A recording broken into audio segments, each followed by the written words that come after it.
Hello everyone, I'm Ali, and in this video we'll talk about different regulators and regulations surrounding the assurance process in Australia. A number of regulators have an impact on the auditing process in Australia, either directly or indirectly. The first is FRC. The FRC is a statutory body established under the ACCA Act 2001. The FRC is the key external advisor to the Australian government on the financial reporting system. The FRC oversees the process used for setting accounting standards by the Australian Accounting Standards Board, or AASB, and auditing standards by the Australian Auditing and Assurance Standards Board, or AUASB. The FRC monitors and reports regularly on matters concerning auditor independence. In relation to audits, an objective of the FRC is to ensure that auditing standards provide guidance to help auditors form an opinion on whether the financial reports comply with the provisions of the Corporation Act.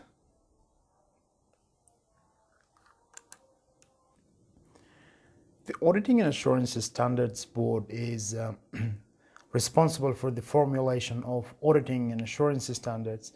Members of the AUSB are appointed by the FRC. The chair of the board is appointed by the Federal Treasurer. The FRC sets the AUSB's broad strategic directions and approves its priorities, but does not direct the AUSB in relation to the development of any standards.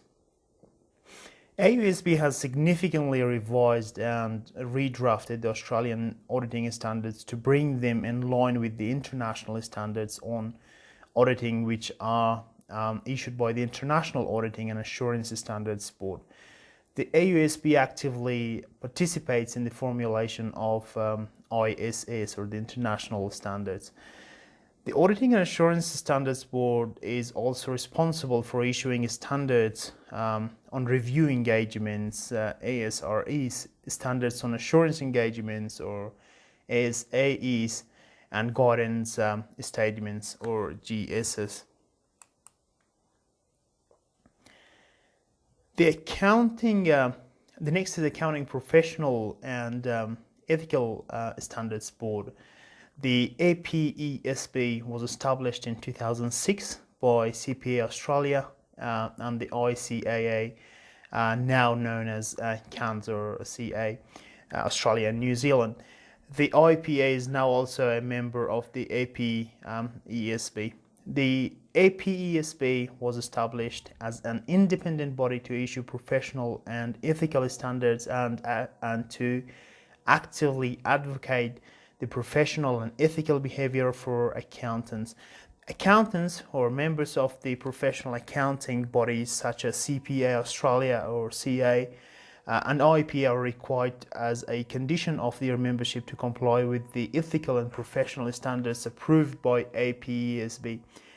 APES 110 Code of Ethics for Professional Accountants and other APESB professional standards and guidance notes are binding on all members of the professional accounting bodies.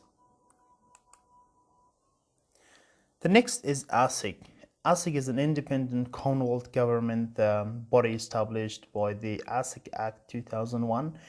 It operates under the direction of 3 full-time commissioners appointed by the Governor-General on the nomination of the Treasurer, and reports to the Commonwealth Parliament and to the Treasurer. ASIC administers the ASIC Act and conducts much of the work required by the Corporation Act.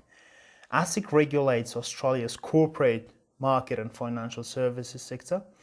ASIC also plays a significant role in overseeing the audit function in Australia. ASIC registers auditors, processes annual statements from registered auditors, enforces independence requirements, and provides a whistleblowing facility for the reporting of contraventions of the Corporation Act. CLERP or CLERP 9 requires that ASIC conducts an audit inspection program to report on audit quality and make recommendations for continued improvements.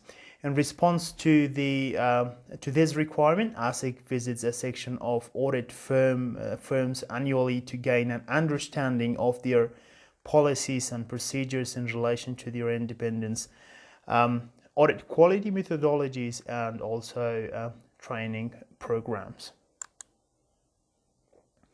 The ASX or Australian Securities Exchange was formed. Australian Stock Exchange was formed in 1987 by the merging of 6 independent stock exchanges that operated in the state capital cities. The ASX aims to help listed companies raise funds, provide opportunities for investors to build wealth, and enable buyers and sellers to transact with confidence. The detail contained in published audited financial reports is one important source of information for investors on companies that trade on the ASX. The ASX has published guidelines and recommendations for good corporate governance. These recommendations aim to improve the reliability of published financial reports. The company's Auditors Disciplinary Board, or CADB, was established in 1990 by the Corporation Act and the ASIC Act to replace state-based boards.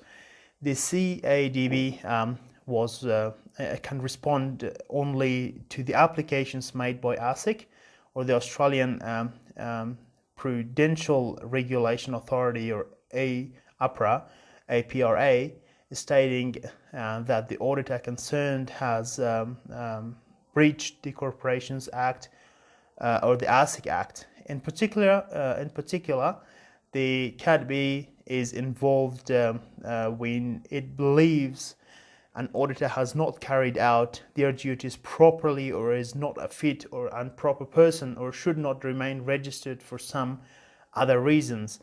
In response, the CADB may cancel or suspend an auditor's registration. It can give the auditor a warning or ask them to make an undertaking to improve their conduct. In this section, we'll be looking at the regulations that impact the audit process.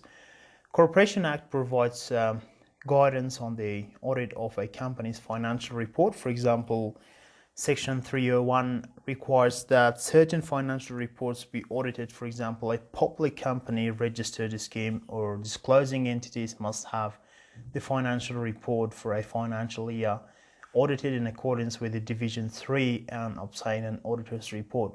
Section 307 specifies that audit report must state whether the financial report is in accordance with accounting standards and whether it provides a true and fair view. Section 307A stipulates that auditing standards must be followed when conducting an audit. Section 307B requires that audit working papers need to be retained for 7 years, and Section 307C requires that the auditor declare their independence from the company being audited. The Corporation Act empowers the auditor to gain access to information required as part of their audit and requires that the audit must report to ASIC when they believe that the company being audited has not complied with the Corporation Act. The CLERP 9 came into effect in 1st of July 2004 and brought significant amendments affecting the audit profession in Australia.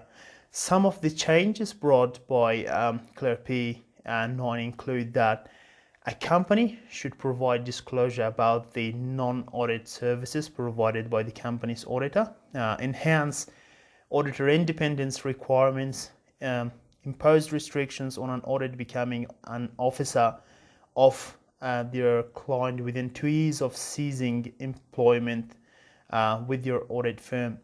The CLERP also introduced the auditor rotation requirements. As per this requirement, the lead engagement partner and review partner for the audit of a listed company need to be rotated if they have worked with the company for 5 consecutive years.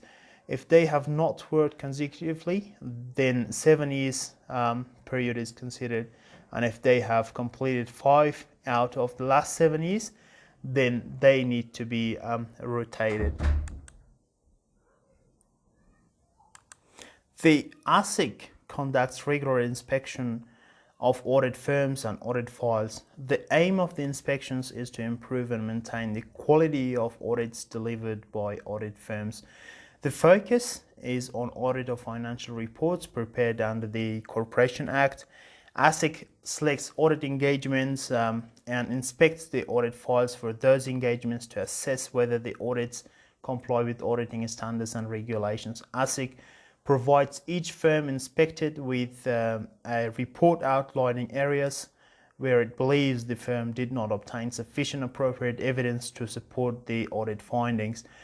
ACCA also makes recommendations to each firm for future improvements to improve audit quality and issues a public report on its finding across all firms inspected on a regular basis. In the next video, we will talk about audit expectation gaps. Thank you.